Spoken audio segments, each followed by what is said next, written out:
heads up, Neil Davison, a money shot to talk you through another half hour or so of sports and racing information for the weekend. But before we get into that, Neil, let's look back. And last week, the feature races at Tiaraha, the Group 1 Breeders' Stakes. Bit of an upset in the end. Well, not in your eyes, though, Miss Wilson. You were quite keen on her, weren't you? So, and what did she pay in then? At $10?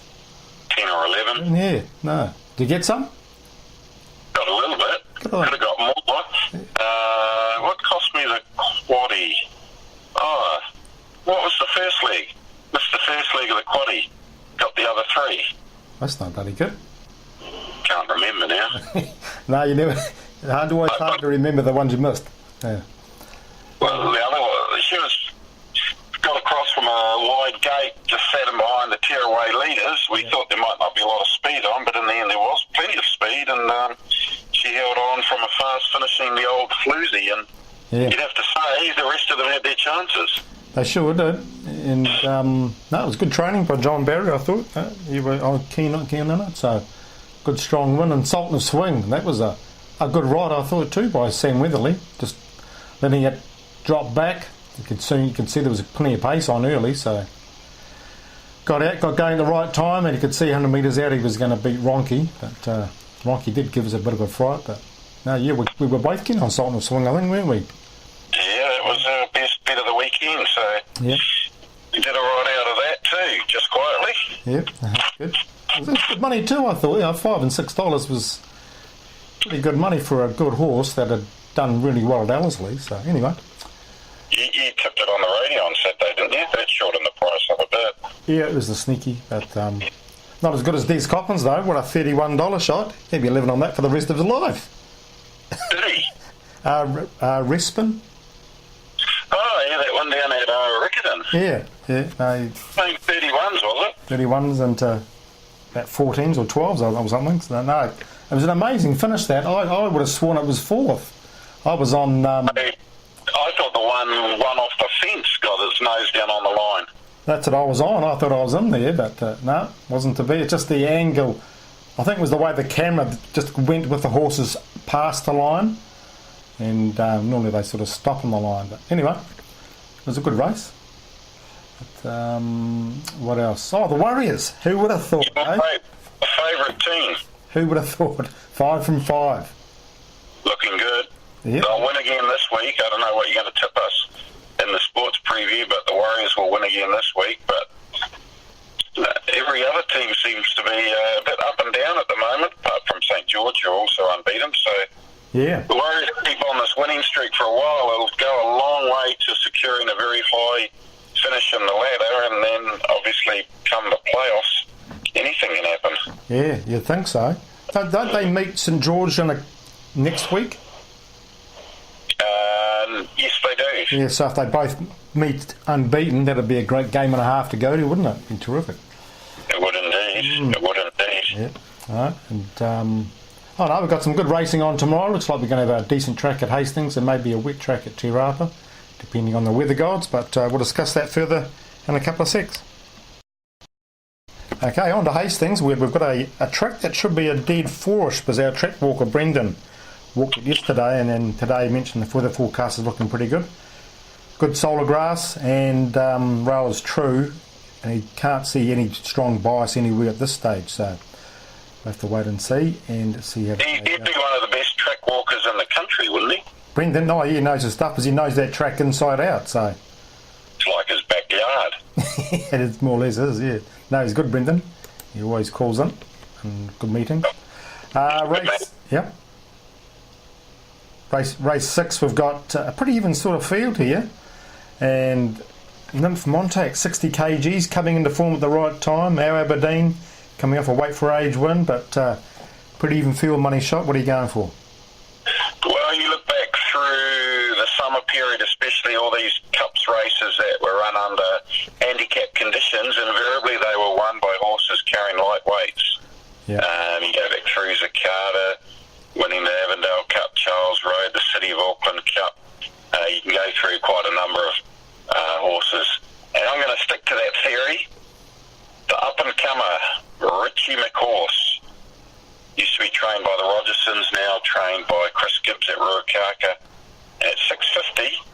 I thought he was a good bet. He's on the up and gets very good weight relief. And I don't think he's too inferior to some of those above him in the handicap. So he's my tip, Neil. I hope I'm not stealing your thunder. Oh, you probably are, because it doesn't matter though, because we sort of struck thunder in the same place with Sultan of Swing last week. And Richie McCaw, too, the reason I like him, it's a bit like you piggybacking Richie McCaw a lap of Tauranga racetrack and then dropping him off, then I jump on the back, you'll feel the difference, wouldn't you? Be a few kilograms difference. And I think Richie... Which way though? That's what I'm not sure. What are you saying? You're lighter than Richie McCaw? Oh, just slightly. That gym work's working well for you, mate. Too right. Getting Ali Falmawina, I would have understood the analogy you were getting at. No, Richie, it's the lightest weight he's carried by a fair bit, so I think obviously a harder field, and the better track will suit him as well. The last start, it was a good run in a race that suited the winner on the front, slowing them up. So, yep, 650 and 220, good each way money. Okay, and race 7 is probably just as an even sort of race. We've got a 11 horse field, probably 10, looking like Miss Ohau's going to be out, but we've got Gift of Power out wide going forward, Deals and Heels trot up nicely, Volks Lightning, bit of a gun at the moment, and Ringo, fresh up. Anything you're keen on there? Well, if the track deteriorated and there was a bit more cut than, say, a dead 4, yeah, doesn't look the case, you'd be all over Deals and Heels, but given that dead 4 track conditions, you couldn't back her with a whole lot of confidence, so... Yeah. Salamanca needs a wet track, Ringo resuming, probably not for me. Tough race, really, nothing jumps out at me. You might have one there for us to steer us in the right direction. Oh, I do like Ricky Tiki Tavi, just maps to get the right sort of run, and decent track will suit it. I think it just gets it by default in my book. I do like Barcelo, but he takes a few strides to get going, and from that inside draw, I think he may end up sort of 3 back on the fence, and from there, against these sort of horses, he could be in trouble. But I thought $13 for him, and $9.80 for Ricky Tiki Tavi. Probably a couple of good each way bets in that race there. But $9.80. What sort of price is that? Why don't they make it $10? Yeah, try it. Yeah, I don't know. Must be their reasons. They must set it at a certain percentage. Then. Well, if they're working to that close a margin, how often do you see any Australian bookmaker put up $9.80? Yeah. Anyway, we've covered that subject in the past, and they're not listening to us, but that's okay. But you're predicting a big day for the Chris Gibbs stable. Would go win the 2 feature races at Hastings. That's right. Yeah. I don't know. He's a good trainer by himself now, isn't he? So. No. He's got the breeding on his side, hasn't he, in terms of being a top-notch trainer? Certainly has. Well, we haven't got our chocolate fish bet sorted out. Is there anything you like early on in the day at all? Or? I'm still waiting for my chocolate fish from last week. Oh, I put it in the mail last week. New Zealand Post, eh? Can't trust them. It'll get there. What about... I quite like one in race 2, actually, at a bit of value. Oh, yeah, so do I. What are you going for? At $9.50, I like number 2, Steppenwolf. Changed stables. Yep. Under the guidance of Peter Locke, going back to his former home course of Hastings, and I think he's not a bad little animal, and fresh up from the new stable, could be tough to beat. Okay, well, sounds like a fair chocolate fish bet, because I like Ulamana paying the same price. Drawn nicely, a fair bit of pace in this race with Hugo the Boss in there. And I think Ulamana's a good chance. I think he's a good tough horse with the right run. He can knock off Steppenwolf in the last few strides. So, okay, we're on there. Ulamana versus Steppenwolf, race 2. Right, okay, we'll be back with sport part 3 with the sports preview. You don't want to talk about Australia? Oh, yeah, might as well, eh? Yeah, I'm looking before this morning, actually. The Oaks, first of all. Savvy Cope, do it, you reckon? No. No, it's a pretty adamant no. Why do you say that? Because there's a horse in there called Hyam that will win the Oaks. Geez, I agree with you too. Go to the front. Straight to the... Be the old riding instructions: straight to the front, increase the lead, and sprint home. Yep. Yeah. That's the way it won last start, and I can't see anything. Well, Contessa Vanessa will go out early, and for Don, so she could go well, but I can't see them taking on High Chaparral out of a Zabeel mare, you know the 2400 shouldn't be a question mark. Yeah, I noticed that too this morning, so you're right. Savvy Cope just gets ahead up a wee bit too much for me. No, I'm on your camp, High I agree there. How about the Sydney Cup? Sydney Cup. Well, it'd be hard to, based on what we just talked about before with lightweights winning cup races and handicaps. Charles Road certainly gets in very nicely at the weights, doesn't he? With Sir Charles Road, as he's known in Australia. Yeah, no, it was a good win last week, and they were confident he was going to win too. So, but I just can't see them beating Al Mandan. 57 k's isn't a prohibitive weight for a horse of his calibre, and geez, I can't. You got 5 to midnight. Nice horse, but he's not in Al Mandan's class. And so Charles isn't. Patrick Ewing for a roughie for a place, but I think Al Mandan's just a class above those. If it rained, you'd be on Who Shot the Barn on the way. He came home last start, but it's not going to rain. So. No, it's not going to rain. What a horse he is. What's this is? Sydney Cup. Shivers. I think he's looking at going for his 4th Melbourne Cup. Incredible. Incredible. He'd be getting up there with Castletown with the most number of 2-mile races contested in his career. And he doesn't really get a wet track when he needs it, does it? Because he does get him an advantage on a wet track. If it was raining on Saturday, you'd be into him at 14 and 4s, but it's not going to rain. There's a couple there I like in Sydney, so I've posted those on the website so subscribers can see those. Keep those ones under your hat, yeah. And nothing else you like in Sydney? Oh, I thought Winks might run a place. On the first 3, probably in the first 3. Yeah, be a good anchor quaddy for some, I suppose. Humidor, I do like that. Did you see on Twitter, I think it was, there was a guy in Australia who backed Winks to win 25 straight. This was back in February last year when she'd won 12 straight. Shivers, huh? He had to wait 430-something days, and he gets paid tomorrow. He put $90 on at 35 to 1. Jeez. When you work it out, I think it's something like $1.34 for those 13 wins in a row. The average price, well, if you multiplied $1.34 13 times, you'd get 35 to 1. So probably in hindsight, pretty fair bet, really. For $90, yeah. Yeah, so he'll be cheering her on, that's for sure. He'll be hoping there's no colds or colic going in the stables tomorrow morning. So, crikey, Dick. The funny what raising. He scratch. He just waits till next time. Oh yes, that's a good point. Yeah. 25 in a row, so it doesn't matter when. Yeah. But no, she looks too good again, doesn't she? Yeah, she's beaten all those before, and only one I could see. Humidor was sweating up a bit in the Doncaster and came home okay. The race wasn't run to suit him. I reckon just drawn 1. If Winks got in trouble from barrier 10, barriers can lose races. Humidor's only one that could upset her, I thought. But if you can get a market, and there should be a market without Winks, I think Humidor at, say, $3 or $4 would be a good bet. Anyway. Fair call. Yep, on to the interesting part now with the sports preview. Looking forward to that. Okay, Money Shot. Last week we saw Rory McIlroy go out in the 3rd round and hammer it and look really good for the 4th day. And started off well in the morning, and I know you were keen on Rory. You had him on your bets, etc., etc. What did you think of his the way he finished off? Played like you and I would have, Neil. Oh, worse than that. Shivers. No, the putter deserved him, didn't it? He wasn't in the groove. It's amazing how those top golfers, from one day to the next, can be just a millimetre or 2 off. Yeah. And the result is entirely different.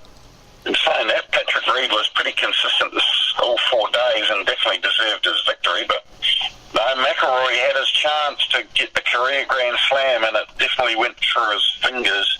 He'll be ruining that.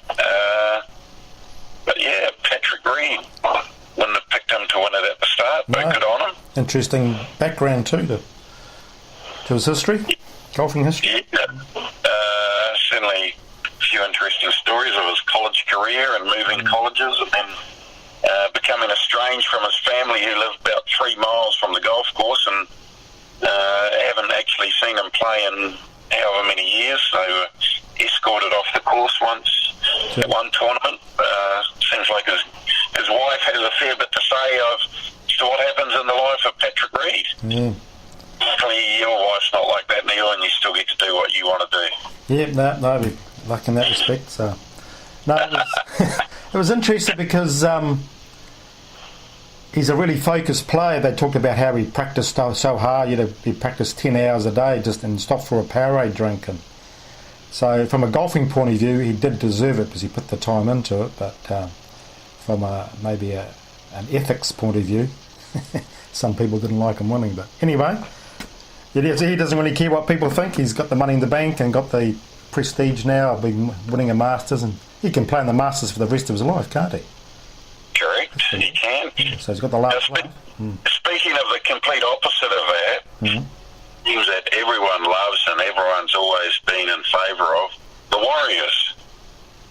5 out of 5. Another win last week, as you predicted, covering the point start too.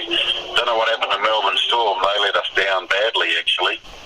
See, I don't even want to talk about them now. I think about how many multis they killed on the weekend of, and they were the only ones that lost in the set of multis I had, but they were off their game. Well, they had the game under control until the kick-off after they scored their try. That's right. And they let it go out behind the dead ball line, and that turned the game on its head. Yeah. I wouldn't want to be in the rooms when Craig Bellamy addressed those players who stuffed that up. Yep. You would not be happy. Yep. No. Well, we saw Rory McIlroy go from top-class form to low-class form in a matter of one day. Can the Warriors do the same in the matter of a week against Brisbane? Right, lose their bundle. Yeah. The only way the Warriors will get beat is if I tip them. I'm tipping them. Could I? No. You're on the bandwagon, are you? You jumped on? I can't see how they won't get. They're on a roll. They're confidence players. Jesus Christ, I'm back in Brisbane.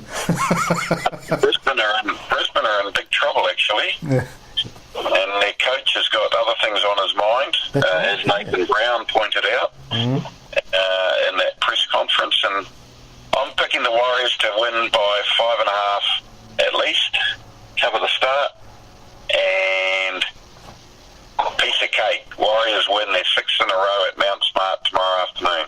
Yep. Okay. Well, I'll go the same as you, -5.5, and I think the multi of the weekend should be Richie McCorse into Warriors 5.5. Better take that. So. Yep. So I think there's option 2416 number 3 Warriors -5.5. Yep. Richie McCorse into the Warriors. Yep. That'll do us. And the Hurricanes. Yeah. Hurricanes playing tonight against the Chiefs. Chiefs, throughout the week, they're worried about their injuries, but it looks like they'll have McKenzie, they'll have Charlie Nartai playing, so there'll be a chance, but I think the Hurricanes will win. Bit too good, the old Hurricanes. Good. They'll keep on their winning roll, and as they march towards the Super Rugby title in 2018. That's good. No, they're a good team to watch too, aren't they? So I'll be watching that tonight. In between doing the form for Sydney and the rest of Te Rapa. Yeah, Te Rapa's supposed to get rain tomorrow. We'll see. Anyway, didn't mention that before. Okay, nothing else sports-wise we can... No? No, not really. Okay, right here, back with part 4 in a sec. Part 4 now, ladies and gentlemen, where we get a form analysis tip from Neil. We discuss a few of the happenings in the industry in the last week, and we give away some money in our multi-competition. Neil, this week's form analysis tip, what is it? Okay, it's gear changes going on at the right time or coming off at the right time.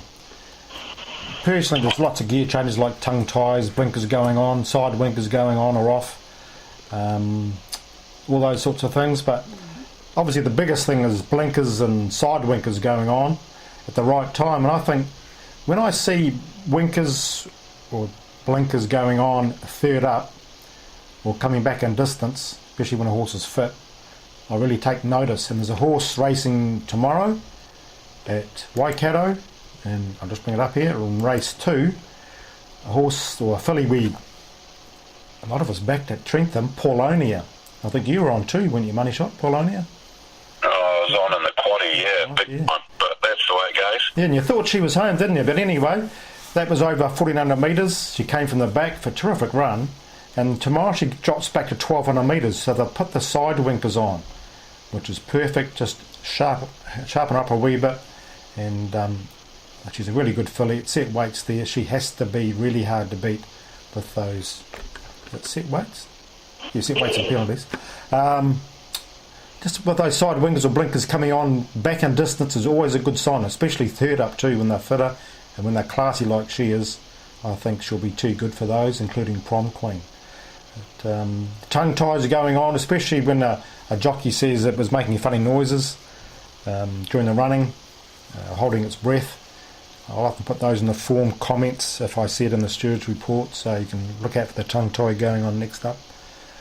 All those gear changes are worth looking for at the right time. So, is it something you take much notice of, Money Shot? Oh yeah, for sure. Yep. Obviously, the best way to get the gear changes is on the New Zealand Racing website, nzracing.co.nz. At the bottom of each field, Yep. it lists the gear changes. That's the best place to see those. And yeah, trainers. The good trainers know generally when to make the right moves in terms of gear changes. So you see a gear change, definitely something to factor into the equation. Darren Weir's a great one for holding off until the right time. I know when Humidor won the Australian Cup last year, I think he held off and put the blinkers on then, and he won well. And he put the blinkers on the Doncaster and didn't come off, but I think it'll come off and run a good second to Winks tomorrow. But, he's a great one for putting those blinkers on at the right time. Okay, right, enough of that. And anything, you've got any gripes or anything else? Well, I have to congratulate our racing minister, the Right Honourable Winston Peters. Oh, yes. Looks like, I believe he's doing the right thing by getting John Massara involved in an audit, would you call it? Just a report on the industry as a whole. And if you read back to his informant article, I think back in January, he basically said he'd start with a clean sheet. So if they adhere to his suggestions, there could be some radical changes in the offering for the industry, including, who knows, the whole structure of the three codes having their bodies and then the racing board sort of overarching those. That could even all disappear. So there'd be nervous people in Petone just quietly. Yeah, it's interesting because something's going to happen, and you think, out of this report, because it's coming from a governmental perspective. So yes, there will be people keen to see what he suggests. Anyway, I think we've got to do something. We can't sit back and just do the same old, can we? And a bit like the and it's probably got the credibility of anyone who could do this report, given his success in his roles in New South Wales, etc. So, it will be very interesting to see what comes of it, and it's not a report of a certain sector of the industry trying to make themselves look good or otherwise. So it'll be very interesting to see for sure. And I think Winston will take notice of what he says and put in place. No, we'll just wait and see. Keep an open mind and see what he comes up with and take it from there. Anyway, on to the Māori question. Got a good one for this weekend. He came close last week. Yeah, I think our man wasn't too far away from a decent collect. Yep. The Māori question this week, the feature race in New Zealand is the Hawke's Bay Cup. We want to know who won the Hawke's Bay Cup last year, and we'll make it easy for people to work that out. The clue is that same horse is running in the Sydney Cup this year.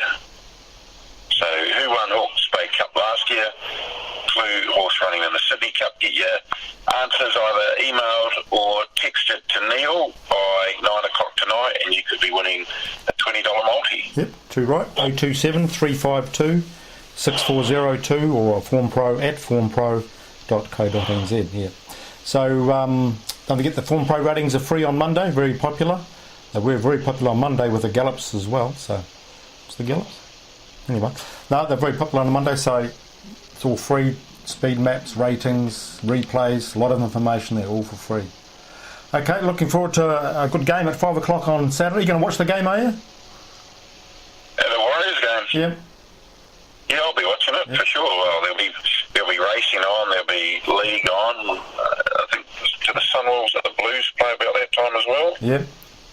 So there might be a little bit of channel surfing, but I'm sure the Warriors will take centre stage. Yep. Actually, the Blues and the Sunwolves play at 3 o'clock. The Rebels and the Hagiwares play at 5:15. So you've got 4 games of rugby back to back on Saturday afternoon, Neil. Plus the Commonwealth Games. Probably 3 games of league. Yeah. Yep. We're right in our element at this time of the year, aren't we? Yeah, too right. No, it's going to be a terrific weekend. So everyone, good punting and make plenty of money.